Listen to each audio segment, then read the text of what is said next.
उत्तर प्रदेश के कुशीनगर संसदीय क्षेत्र का चुनाव 2009 के बाद फिर दिलचस्प होने जा रहा है, क्योंकि सनातन धर्म को निशाने पर रखने वाले स्वामी प्रसाद मौर्य फिर चुनावी मैदान में डट गए हैं।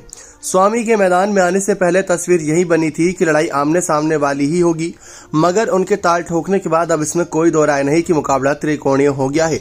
कुशीनगर यूपी का अति पिछड़ा जिला माना जाता है। बिहार से सटे होने और बरसात के दिनों में नारायणी नदी के कहर से ये जिला कभी उबर नहीं पाया। लाख जतन के बाद भी जिले की तरक्की नहीं हो पाती, क्योंकि हर साल बाढ़ तबाही लेकर आ जाती है। चुनावी मौसम में संसदीय क्षेत्र में चुनाव के वक्त जातीयता का उभार होता है और उसी अनुरूप मतदाता झुकते हैं। कभी यहाँ कांग्रेस के छत्रप के रूप में स्थापित आरपीएन सिंह अब भाजपा के से राज्यसभा सदस्य हैं। वह सेंतवार जाति के नेता के रूप में जाने जाते हैं, मगर इस बार भी सपा ने भी सेंतवार चेहरे को उतारकर उनकी मुश्किलें बढ़ा दी है। संसदीय क्षेत्र में सर्वाधिक संख्या सेंतवार समुदाय की है।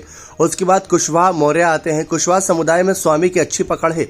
स्वामी प्रसाद हाल तक सपा में थे, मगर वह इस्तीफा देने के बाद उन्होंने अपनी पार्टी बना ली।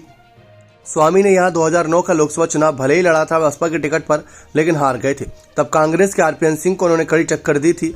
आरपीएन 23,000 वोटों से स्वामी से जीत गए थे। ऐसे साफ है कि स्वामी को तमाम विवादों के बाद भी हल्के में नहीं लिया जा सकता। पहले तस्वीर यही उभरी थी कि सपा गठबंधन और भाजपा में ही मुकाबला होगा, मगर स्वामी प्रसाद के आने के बाद ये त्रिकोणीय और दिलचस्प हो चुका है। कुशीनगर के कसिया में भगवान गौतम बुद्ध की परिनिर्वाण स्थली और फाजिल नगर में भगवान महावीर की परिनिर्वाण स्थली की वजह से कुशीनगर का नाम पूरी दुनिया में मशहूर है। बौद्ध और जैन धर्म के अनुयायी दुनिया भर से यहाँ आते हैं।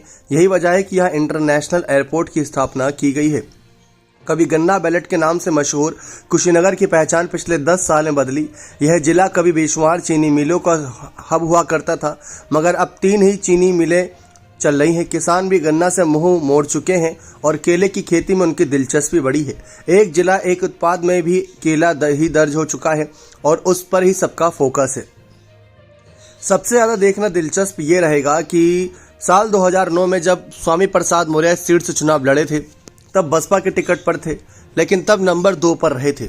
अब स्वामी प्रसाद मौर्य जो लगातार यही दावे करते रहे कि उनकी वजह से बहुजन समाज पार्टी की तरक्की हो रही थी। जब तक वे बसपा में थे तब तक मायावती की भी तरक्की हो रही थी। मायावती सीएम बन रही थी, उनके नेता मंत्री बन रहे थे। लेकिन अब दूध का दूध और पानी का पानी हो जाएगा, क्योंकि तब स्वामी प्रसाद मौर्य सिर्फ 21,000 वोटों से हारे थे बसपा के टिकट पर।